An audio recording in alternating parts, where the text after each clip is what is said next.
सुंदर अवगीत राजीव महाकुंभ मेला सावन पर्व लगे हुए। बाबा भोलेनाथ आप सभी भक्तों को सदा कार्य सफल रखें और हमारे राजू लोचन महाराज जी को कोटि कोटि प्रणाम करते हुए और अगली कड़ी गीत हम सादर अर्पित करने जा रहे हैं।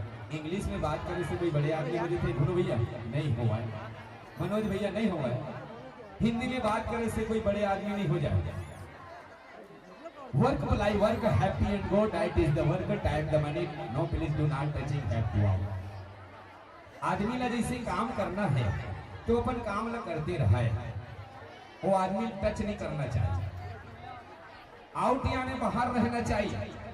Work ply work happy and go diet is the work time the money no please do not touching.